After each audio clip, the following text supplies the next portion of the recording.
all. Thank you for joining me today. My name is Will. I'm a member of the Coral Expeditions sales team. Head office based up in Cairns and has been for the last 40 odd years. I'm based down in pretty cold and wintry Brisbane today. Today we're having a presentation on our second most popular domestic cruise series or expedition cruise series, which is the delights of Tasmania. So for the last, multiple years, I think 14, 15 odd years, in January and February and March, we've always been offering our, pretty extensive Tasmanian cruise series. And we've got 4 beautiful itineraries that we're going to be covering today.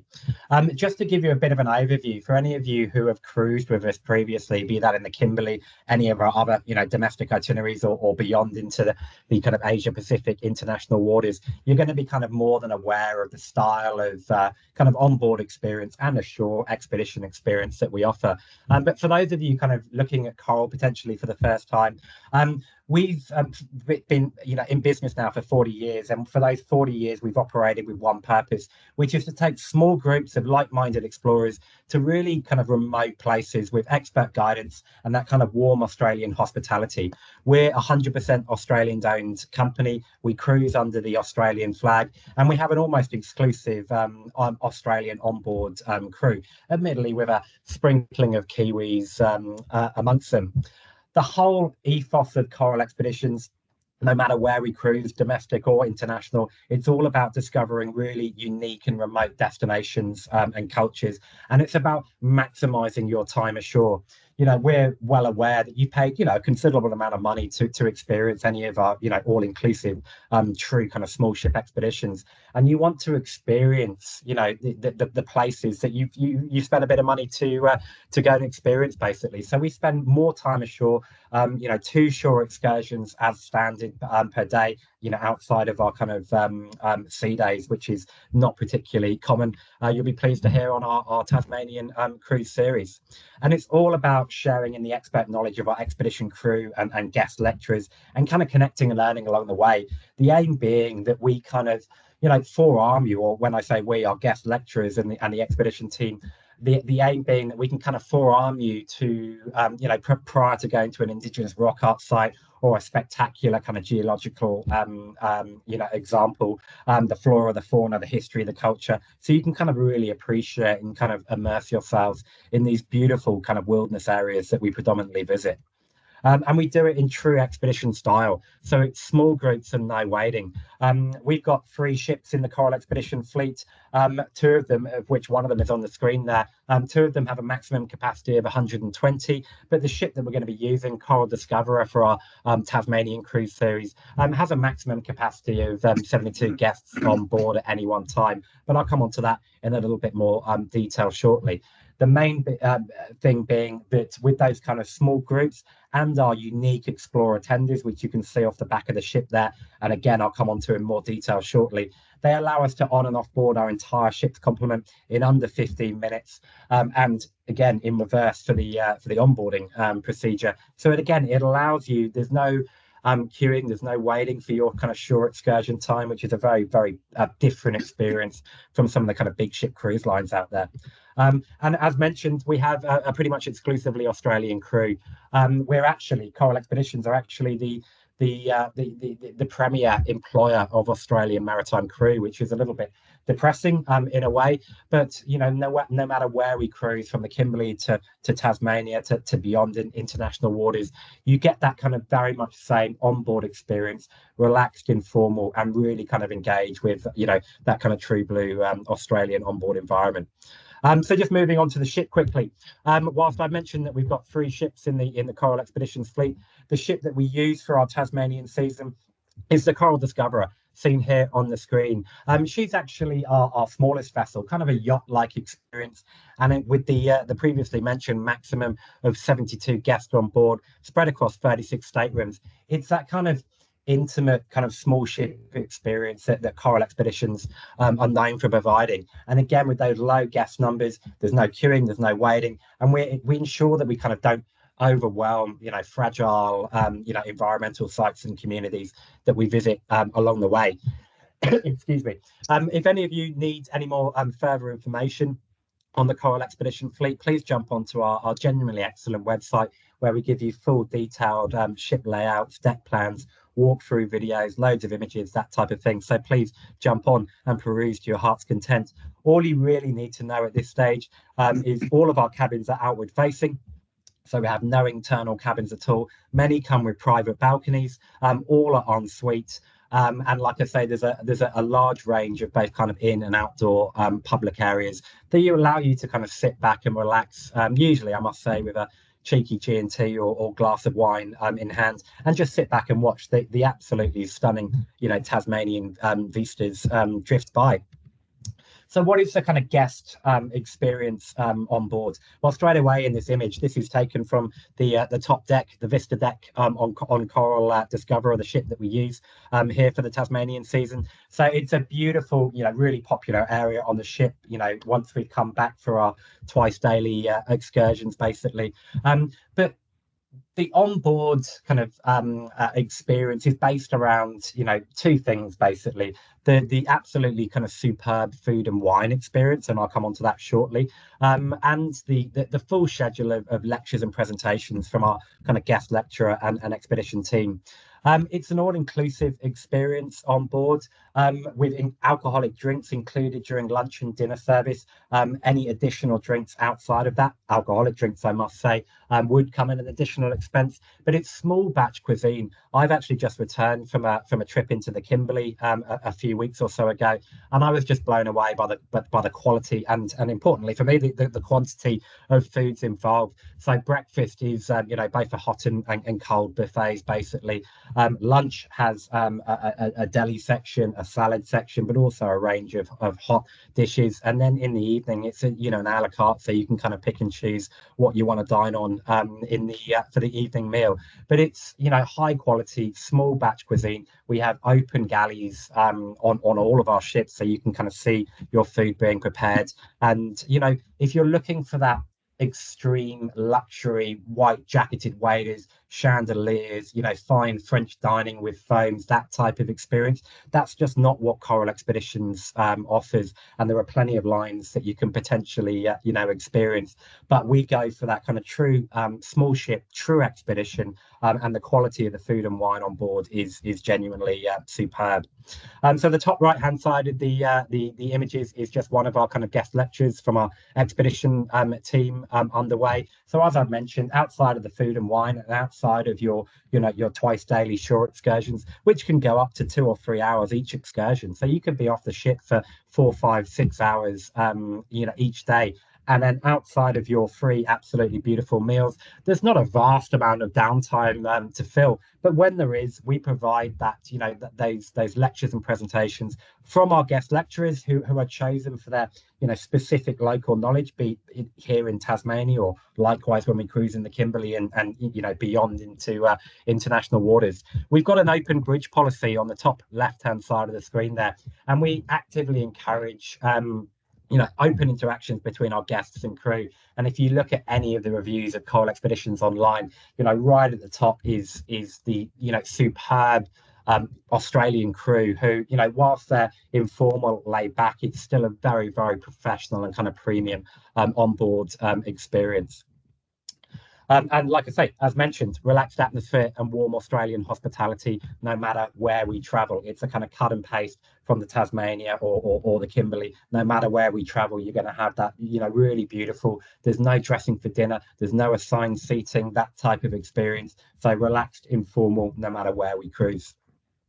And as mentioned a couple of times, we run a full schedule of lectures and presentations throughout the cruise, and obviously specific to the areas in which we cruise.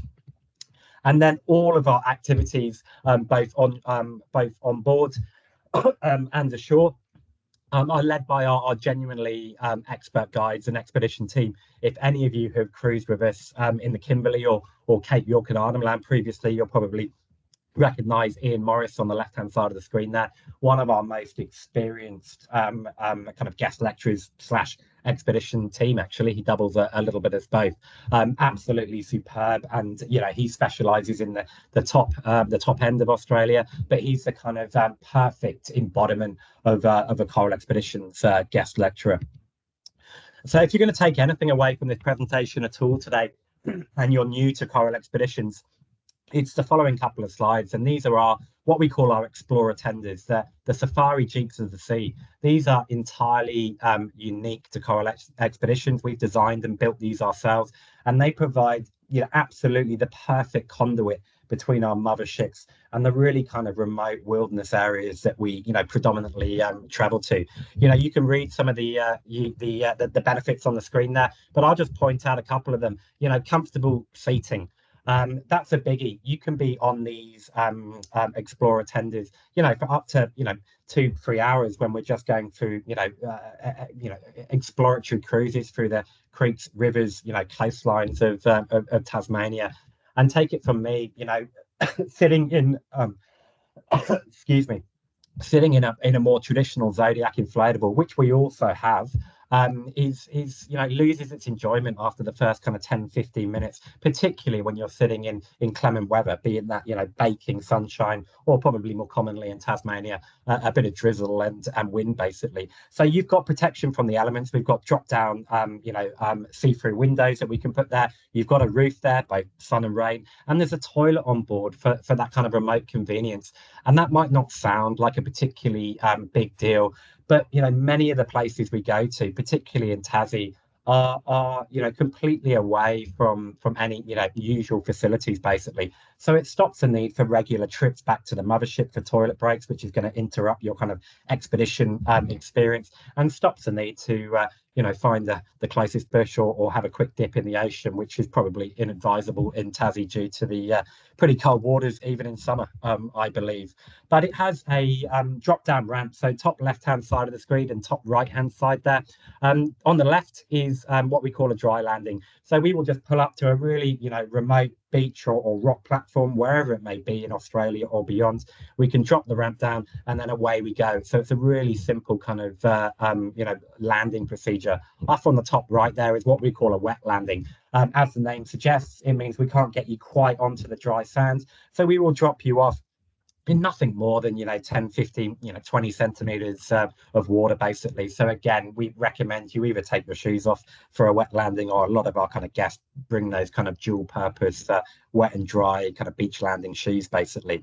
The bottom two images on the left in the center is just the kind of boarding procedure. So you'll see bottom left, there's no steps or ladder to contend with. It's just the Explorer tender is raised basically on the hydraulic platform you can see in the middle photo there, off to one of our main decks, and then it's just a flat level walk straight onto the Explorer. You can sit down in your nice you know, comfy seat, and then the hydraulic platform in the middle of the screen there just lowers us gently into the water, and then away we go. And then it's exactly the same, but obviously in reverse for when we come back. So you're not having to jump into, you know, a bouncy Zodiac inflatable that is going to, you know, be challenging. It doesn't matter if you're 21 or 81 years old. So it's a real kind of key point of difference with Coral Expeditions to any other you know, cruise line, both big ship and small, basically. And it really allows us to provide that true expedition experience, no matter if you're kind of 21 or 81, as I just mentioned. So let's get to the nature of the beast today. So our guest lecturer today is a gentleman called Nigel Collette. He is pretty much the perfect person to speak to on Tassie today. Firstly, he lives down there. He's been an expedition leader with Coral Expeditions for many years, and he's also part of our product development team, who has played a large part in developing at least, I think, one or two of the itineraries that we're going to be covering today. So without further ado, thank you, Nigel, for joining us today, mate. Thank you, Will, and good afternoon, everyone. Yeah, that is a great photo of me at Port Davey in Tasmania on my birthday a couple of years ago, actually.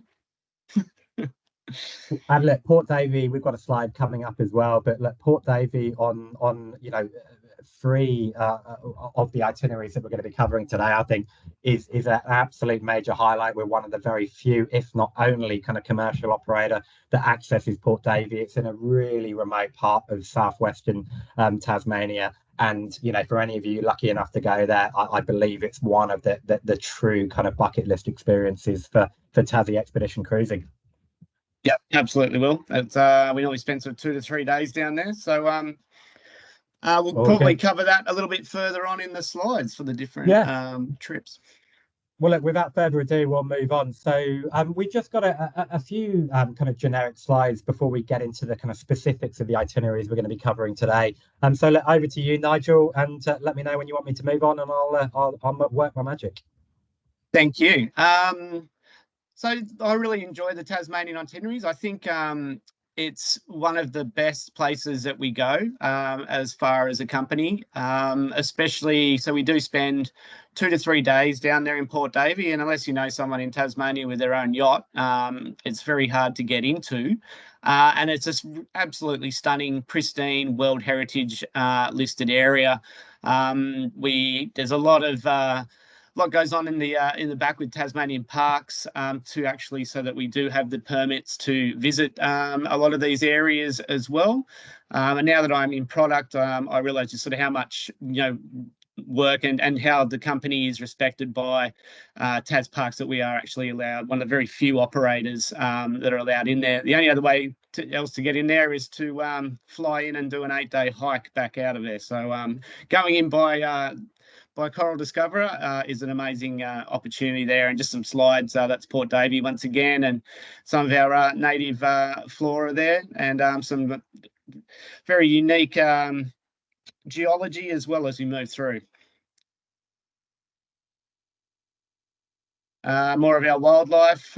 So we do 3 of those, our echidnas, our forester kangaroos, which are actually a unique species. They're an eastern grey, but they are actually our Tasmanian eastern grey, and obviously our wombat there, and also our seals. So there is a lot of wildlife to be seen in Tasmania. Maria Island is one of the highlights, which is on all of our main cruises, where we spend a day or 2 days there. It's a beautiful island that you will see, guaranteed, pretty much all the wildlife that's on there as well. And obviously, being on a boat, we do go through quite a few seal colonies as well. So we get whales at the right time of the year, also dolphins. So yeah, it is a highlight to be able to cruise through those areas, especially those more remote ones as well, when we do see all that native wildlife coming around us. Thanks, Nigel. And there we go. We've got our little orange, the very rare orange-bellied parrot that we see down in Melaleuca. They've a lot of studies and not a breeding program as such, but they are very rare, and we do see those guys when we sort of do go to Port Davey. There's a bit of information there. We've got some nice cormorants there. We've got our white-bellied sea eagles, little penguin, and a little finch there as well. So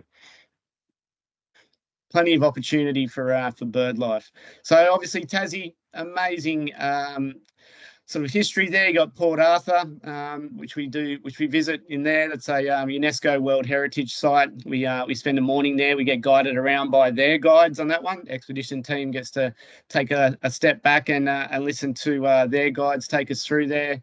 We've got some convict history on the bottom left there at Maria Island.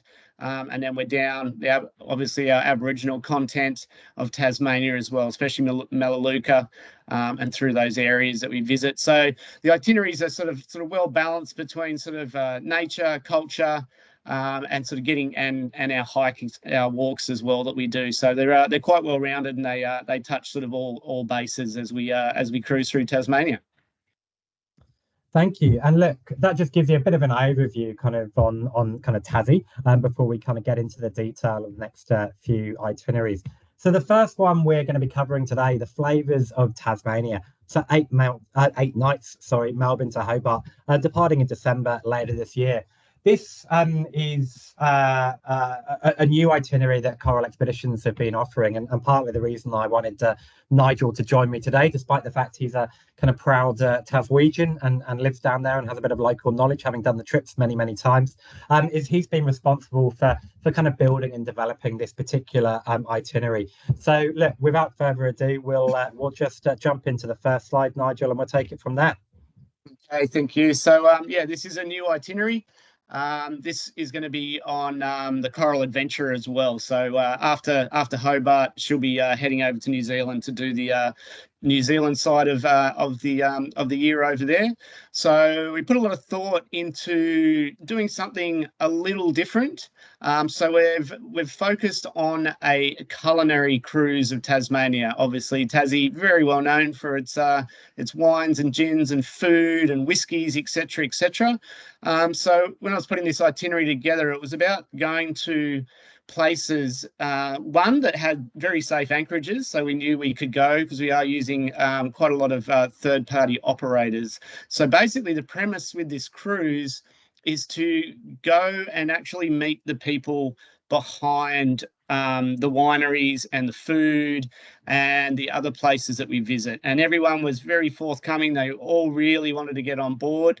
So we've got amazing guest lecturers that make sheep's cheese and whiskies when we are on the boat. And then when we do get off the boat, we have some pretty special little bits and pieces for every day that we do, where you are actually meeting the people behind the name. And I shied away from the really sort of big, well-known, more sort of well-known operators, and just focused on small, intimate, very high-quality partnerships with people that, when you do go there, you actually are meeting, the people that are behind the brand, as opposed to your bigger ones where it's a more of a corporate thing. So, and we get to cruise along Tasmania, eating good food, drinking good wine, and meeting some amazing people who are very well known in Tasmania, and you might have heard of some of their wines as well. But that was the focus, was to create something that you wouldn't normally get. Say if you came in, hired a car, and went to these places, you wouldn't get anywhere near the same experience about what they're going to offer for us. So it's quite intimate, and it looks like a pretty fun cruise that, being the product guy for it, hopefully I'll be on as well. Well, you and me both, Nigel, on that one. So yeah, look, moving straight on, launched in the Tamar Valley. Yeah, so we've day one is at sea as we cross over from Melbourne. We'll have some onboard activities on the day at sea as well, just to sort of familiarise ourselves with Tasmanian food and produce. And once we get to Launceston, we'll actually go up the Tamar River. We'll be anchored in there, and then we'll jump into our explorers, head up the Tamar River. First stop, we'll be picked up in buses and a short bus ride, and we'll go to the Tamar Valley Truffle Farm, where we will meet Marcus. He will be doing tastings, and also showing us around making truffles, which is going to be interesting. I haven't been to a truffle farm before. It's not actually truffle season that time of the year, so we won't be sending the dogs out to dig any up. But they've got an amazing truffle range as well. So tastings and learning about how you get truffles out of the ground, and how we sort of go from there. So bottom right, that is Marion from Marion's Vineyard, and her vineyard is right there in the middle on the top one, right on the banks of the Tamar Valley. Small, very high quality winery.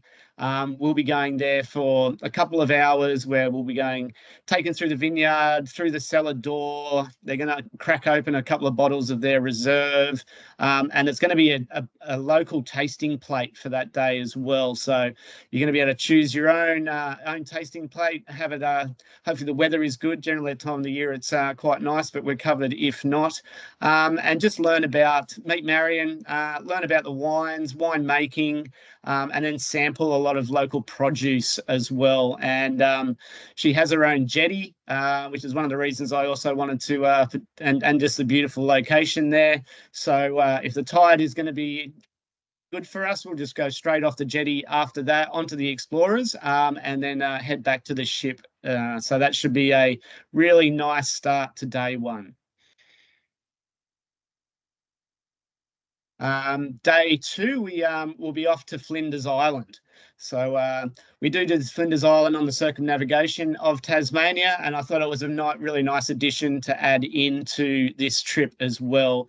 We'll do a little bit of a tasting at a winery out there. And that's the thing, everyone has a story with this trip. So you're going to find out how Marion started her vineyard, how Marcus started the truffles. The owners on Flinders Island, They have their own story there as well about how they basically bought off the internet and inherited the legacy of growing grapes on Flinders Island. So it's a small batch family run operation. And we'll go for a walk in Strzelecki National Park that day as well to stretch the legs. We'll also visit the amazing Furno Museum on Flinders Island as well. And have a bit of time there. So Flinders Island is stunning. You can see all that big granite boulders and clear water there. So Flinders Island will be second stop. So quite nice to stop and check out, have a few glasses of wine, maybe buy a bottle or two to take home for a very small operation that you would not normally see in your local wine stores.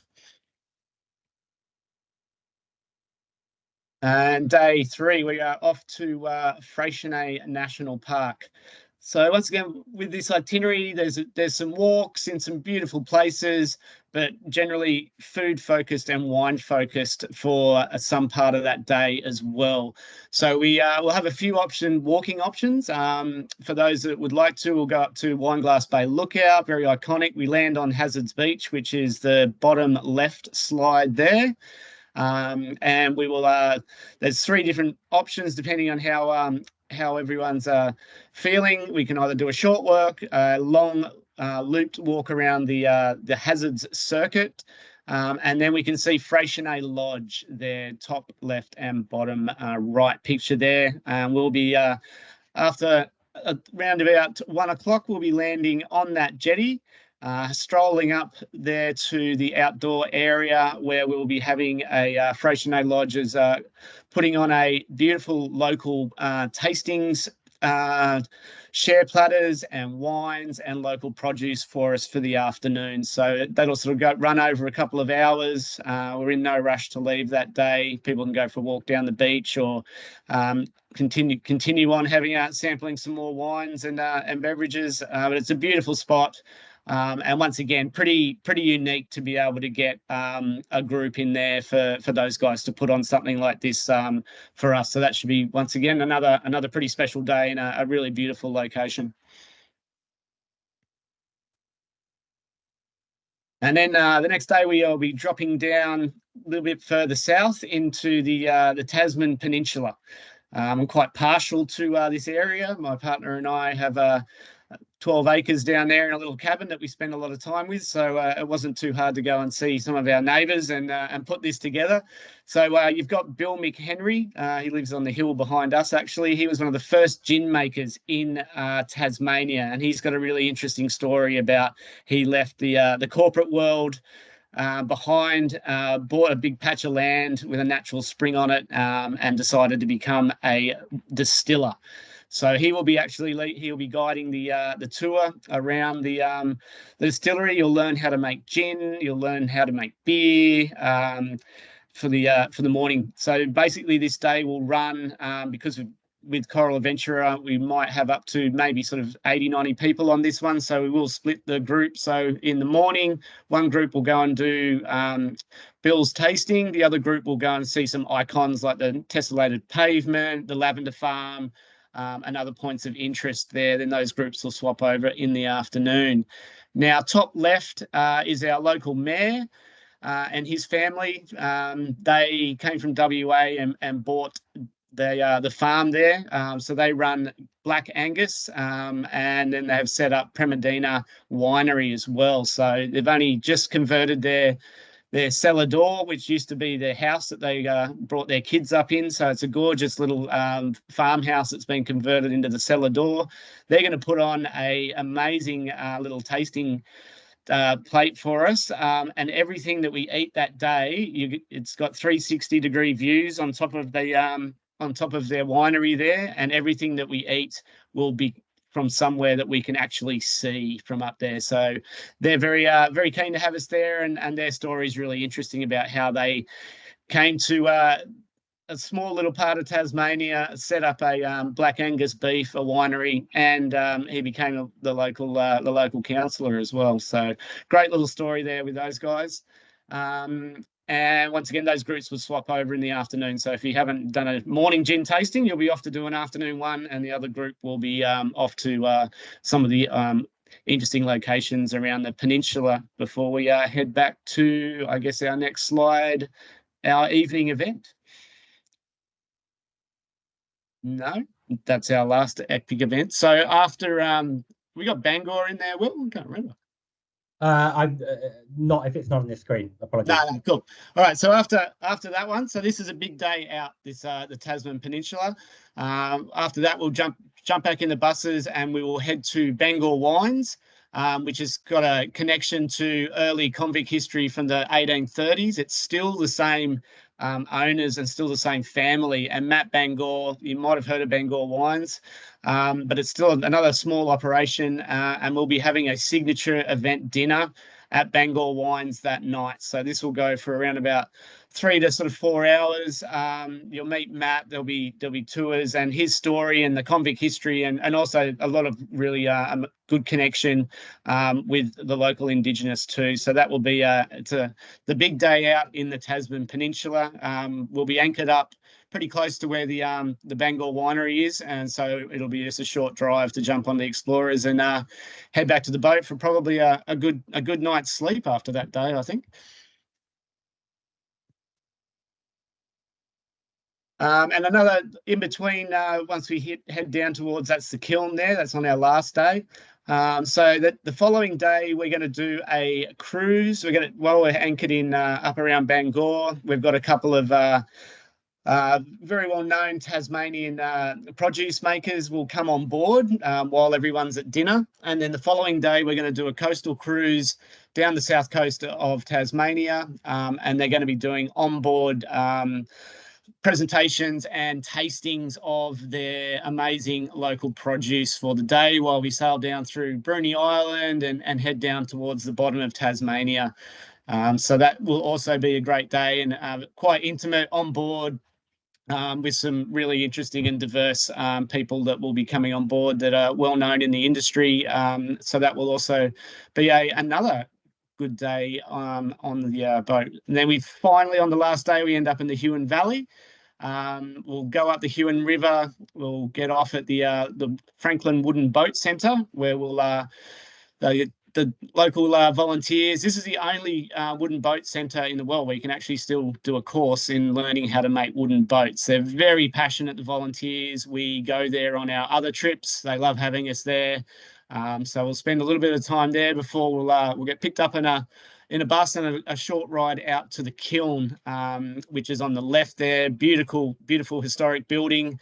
And they are putting on quite a soiree for us that afternoon. There's going to be local produce, like cider makers and cheese makers, etc. will be there for you to taste their produce. They're putting on a fantastic lunch for us. There's going to be a band playing. So this will be our last day. So a ripper day to finish off what looks like will be a very, very fun trip. So yeah, the kiln will be the last one. And after that, we'll head to Hobart for disembarkation the next morning. Thanks very much, Nigel. And yeah, for someone that likes food, wine, gins, whiskies, it looks like a pretty beautiful 8-day trip, basically. So yeah, with a few walks and some exercising in between, and beautiful scenery. Right, moving on to our next couple of itineraries today, and 2 trips that we've been running for many, many years now. So we've got 2 very, very similar, if not identical itineraries, as you can see from the maps on the screen there. And they're both 10 nights, Hobart to Hobart.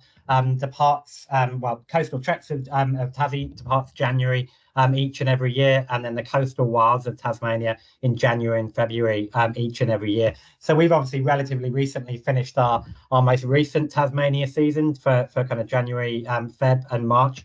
And these are very, very similar, like I say, if not identical itineraries, but very different in the sense that the one on the left-hand side of the screen is our coastal treks of Tassie.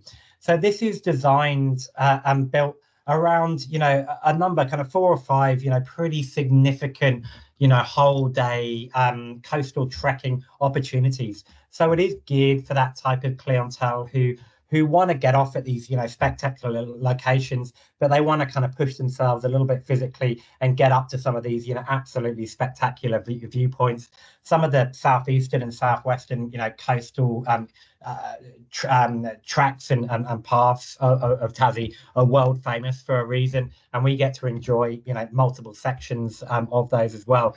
The itinerary on the right, the coastal wilds of Tasmania, same itinerary. We go to the same places, but we're just not going to be, focusing on those, particularly challenging kind of physical day hikes. So we still go to Port Davey and Bruny Islands and Port Arthur's and Wineglass Bay and places like that. And we're going to be having plenty of opportunities to get ashore, go exploring, and there will be plenty of walks on option on option basically. And some of those, might potentially have a bit of physicality to them, but they're not based around those, big chunky full kind of day trekking itineraries. So just exactly the same itineraries, Hobart to Hobart, 10 nights, departs in Jan and February each and every year, and just some of the kind of highlights. So we've covered the local traditions at the Old Wooden Boat Centre in Franklin, as Nigel just mentioned. We've been going there for many years now, and it's a really popular activity. Have you got anything else to say on the old Franklin Boat Centre, or shall I move on, Nigel? No, it's just really interesting. Everyone loves it. Just the smell of the hue and pine, and just the passion of the volunteers. It's always a great stop off. All good. And then Mount Beatty, Port Davey, one of the absolute highlights of these two trips. Yeah, absolutely. So we spend 2 to 3 days, and as Will was saying, the itineraries are exactly the same for coastal treks and coastal wilds, but we just have the option of, when we are in these places, that we can do harder walks. So basically, if you're a pretty fit and you walk and you hike regularly, coastal treks is for you. There's only one of those departing in 2025. And the one that I was on was people from like hiking groups, etc., etc. They were all very experienced walkers, and they wanted to do those tougher ones and had the fitness for it. But Tasmania being Tasmania, there's always options. And the places that we go have a lot lighter hikes, which is what the coastal wilds is around about. So we can sort of have the option from mild to wild, really. So we can with the coastal wilds, it's less of the strenuous treks, but we're still in exactly the same places. So that's the only difference between those two. This is one of the very few itineraries, and this is for both of them, that we have the flexibility to be nimble and to be able to change the itinerary around. So if we've got a weather window in Port Davey, obviously it's southwest, it's wild, it's remote, we need good weather to get in there. So we can go, right, days 4, 5, and 6, we're going to go to Port Davey because we've got a weather window, and then we can sort of run and hide all throughout Tasmania and still do everything on the itinerary, whereas all of our other itineraries, they're quite set and we have to stick to those logistics. But that's what makes, and obviously Tassie weather, it's not good for days on end, but it's also not bad for days on end. So the weather moves pretty quickly when it comes in and out, and this itinerary gives us that flexibility that we can hide, find anchorages. So it might look that we do that in a particular order, but we're totally free to just to make it a more pleasant experience all around, and still do everything on that itinerary, but use those weather windows when we get them. Once again, back down in Port Davey. So we normally arrive there in the morning with the sun coming up as we go through the entrance way there. As I said, 2 to 3 days. We do get on the our Zodiacs there to get into Melaleuca to do the walk around there, and so we have those options. I've lived in Tasmania for quite a while now. I'm not actually Tasmanian, and I'd never been to Port Davey. And then working with this company gave me that opportunity, and I had pretty high expectations of what I might find there, and it was certainly surpassed. It's a beautiful, wild, unspoilt, and one of the very few places left on mainland Australia, or not mainland Australia, Australia in general, apart from the Kimberley, but there's no one else there basically most of the time apart from us and maybe a couple of private yachts. So yeah, beautiful location, and that's obviously a highlight, and why a lot of people do the Tasmanian trips is to be able to get out to Port Davey and see one of those last great wildernesses that we have left. Stunning dolerite coastal scenery, Bruny Island and around the Tasman Peninsula. You've got these amazing dolerite columns. The Tasman Peninsula has the highest sea cliffs in Australia. We go right under those as we sort of come into Port Arthur and around from Fortescue Bay. That's the hike out to no, that's actually Cape Hoy, not Fluted Cape. I should have checked that. Sorry, Will. So that's Cape Hoy on the Tasman Peninsula, and we do go to Fluted Cape, which is similar but not quite as amazing as that one. So that's a pretty decent hike, that one. A lot of stairs, but it's the last cape of the Three Capes track. So yeah, we do spend a day there and hike out to that one. We do the Wineglass Bay lookout walk. We have a few options here as well. So we land on the beach in the far sort of top right. Through the middle is called the Isthmus track. And then we can do the hike up to Wineglass Bay lookout from there for that iconic view. Being summer in Tassie, it's pretty warm, so you can go for a swim at Hazards Beach or Wineglass Bay afterwards. And we also have the option of doing a longer hike called the Hazards Loop, which we did this year, which was really good. And that's another beautiful way of experiencing this amazing national park. Obviously, weather's pretty good in Tassie all the time, so a bit of time for a bit of kayaking when possible. We take them out off Shooten Island and around Port Davey. So when the weather's good and we've got the time, there's always options to go for a little cold water paddle out there as well. And that segues quite nicely, Nigel. I've already had a couple of people ask swimming opportunities, and everybody's aware, obviously, that Tassie is probably not like swimming at Bondi Beach, but are there any kind of abilities to get in the water? Absolutely, yeah. No, look, it runs in the warmest time of the year. Water temps around about 16 to maybe 18 degrees. So yeah, plenty. If the sun's out and you get a hot sort of 24, 28 degree summer day, definitely jumping in the water when we can. So we can go off the back of the boat when we are in Fortescue Bay. We can swim at Wineglass. So there are swimming opportunities that we have if the weather's playing ball. Thank you. It's just Queenslanders that normally freak out about the otherwise, like, everyone jumps in. So here we go. Cape Hoy again. Stunning coastline. You can just see Bruny Island just poking its head out behind there as well. So we're off the boat twice a day, as Will was saying. It's an action-packed itinerary. We do get out and we make the most of it. You don't need to participate in every one of those activities. If you just do want to stay on board and read a book for the afternoon, it's your trip. You're totally entitled to do what you like, but you will have a bit of fear of missing out. So we do find that people make the most of it while they are on. We generally always come back to the ship for lunch, have a bit of a break, bit of downtime, and then we head back out for our afternoon excursion. And here we are on Maria Island. Spend, I think, 2 days here on my 1 day here. So Maria is my favourite island off my favourite island. The wildlife there is sensational. You've got these beautiful fossilised cliffs that we go to. There's a variety of walks, once again, from mild to wild. The hike up to Bishop and Clerk is not for the faint-hearted, and that's only on coastal treks.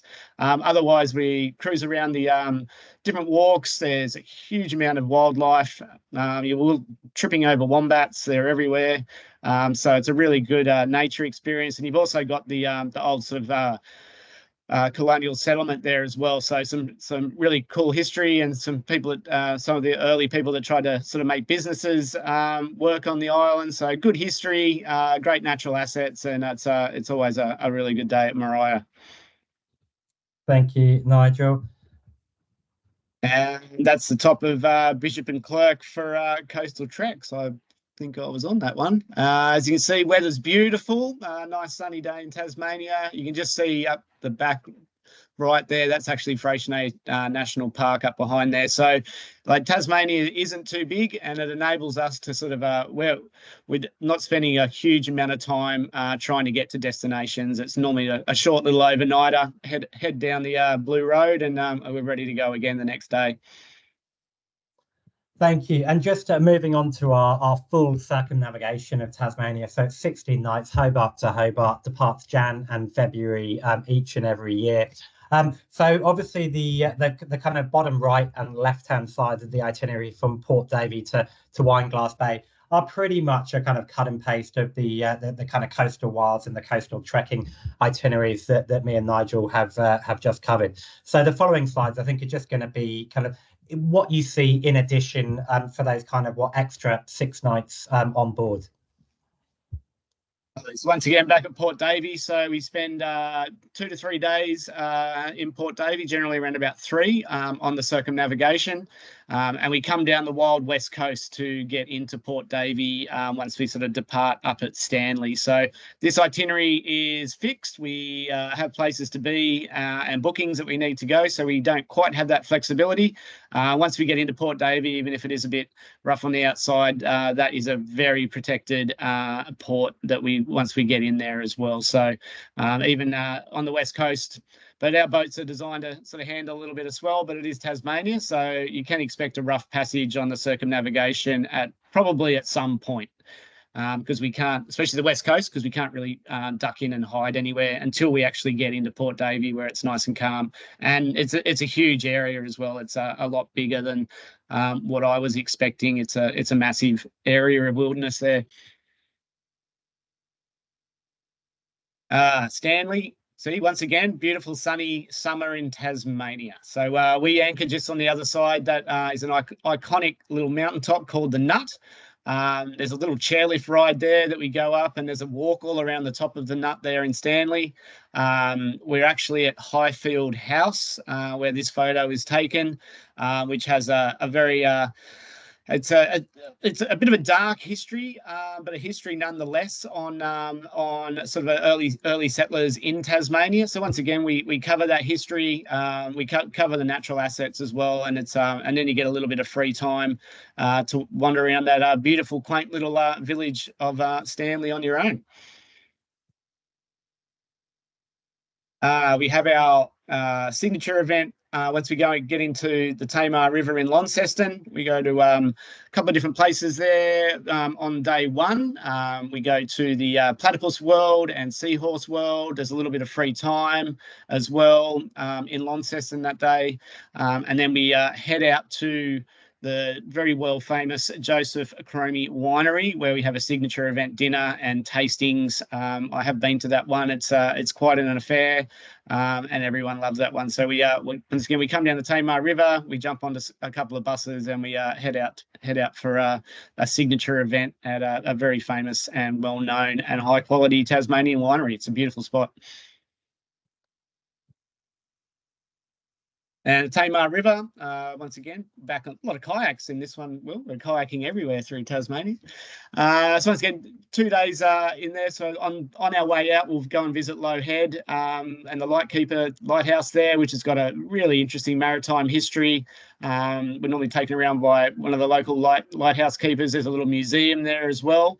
And that sort of helps with the 2 days that we spend in Launceston in the calm waters of the Tamar Valley.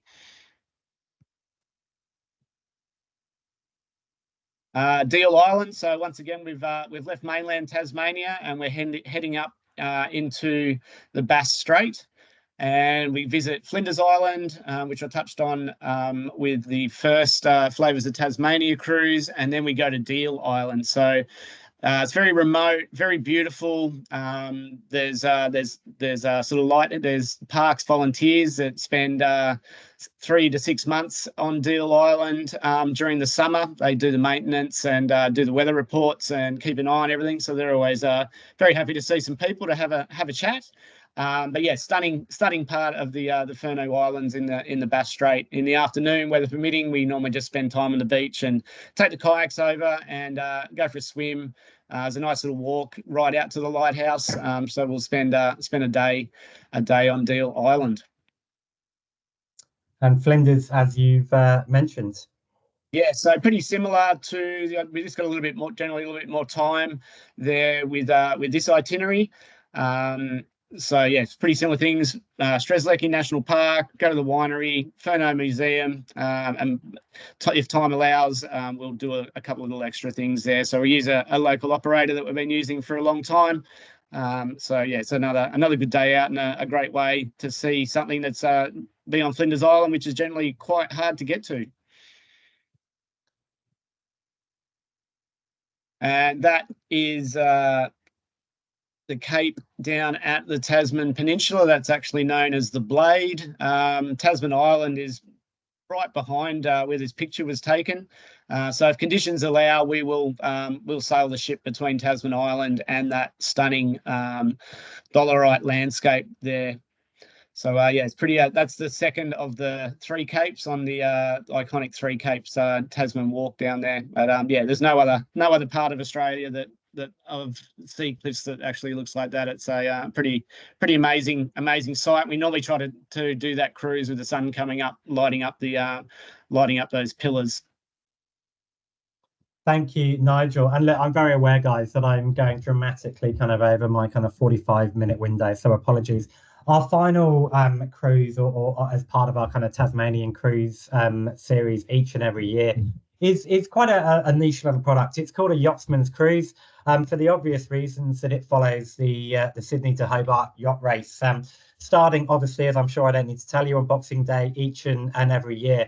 And it's a perfect way if you've got that kind of love of sailing and you want to kind of get involved. So we kind of moor up inside Sydney Harbour, and then, you know, latterly in the morning kind of take our spot just outside the heads to watch the Supermaxis come past and then pretty much speed off into the distance. And even with us cruising at pretty high speeds, you know, we can only keep up with them for you know, very much the beginning of their journey, basically. But we cruise across the Bass Strait, and then again we've got some of the highlights that we've covered today already: Wineglass Bay, Maria Island, Fortescue Bay, Port Arthur, and then finishing in Hobart. And we get you there. So I've got some slides as well. So following the Supermaxis as they go out through the heads, apparently it's an absolutely spectacular sight. It's chaotic. You've got thousands of, you know, private boats going all over the place, you know, with the yachts, big and small, you know, making their way out through the heads. You get a chance, obviously, to get off the ship as well. So we've got the fluted cake walk as well. Amazing food, wine, and gin experience. And then we get you to Hobart on time to enjoy the New Year's celebrations and fireworks celebrations down in Hobart. And we time it with those kind of captain farewell drinks as well. So it's a brilliant way of you know, getting yourself away from the family on Boxing Day. If you had a little bit of too much time with them, get yourself down to Hobart. It's a beautiful little itinerary, and that brings us kind of to the end of our Tasmanian cruise summer cruise series that we've been doing for many years now. I'm going to just finish the presentation with a really brief video that kind of hopefully sums up some of the highlights of Tasmania. The ship that you see on the screen there is Coral Discoverer. What we're going to be doing for I thought all, but I was mistaken, obviously. So the Flavours of Tasmania is on one of our newer, larger ships, 120 maximum capacity, but all the other itineraries are on Coral Discoverer, our smallest vessel, maximum 72 guests on board. Enjoy, and we'll chat again.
So thank you very much for joining us today, guys. I've had a couple of questions come through. Some we addressed during the presentation. Because I've gone way over the 45 minutes, I will come back to you directly. Today was just to give you aim to give you a bit of just an overview of our Tasmanian summer cruise season. Please jump onto our genuinely excellent website. We give you full detailed day-by-day itineraries. There's loads of images, videos, loads of information on the ship. And again, please reach out to our service and reservation team based up at our Cairns head office on the Explore email address or the 1-800 number. Or again, reach out to your preferred travel agent as required. We've been working with our trade partners for pretty much all of our 40 years of expedition experience now, and so get them to pick up the phone on your behalf.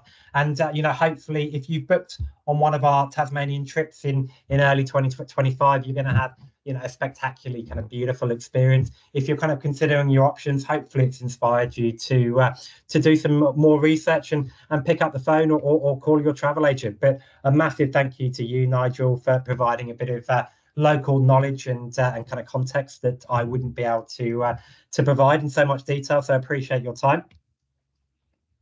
Thank you, Will, and thank you everyone for listening. And exactly the same. So thank you all for joining us today. If you've had to cut the presentation short for whatever reason, we will be sending you a recording, but reach out to us at any time. I'm more than happy to answer any questions. Thank you again and enjoy the rest of your day. Cheers, guys.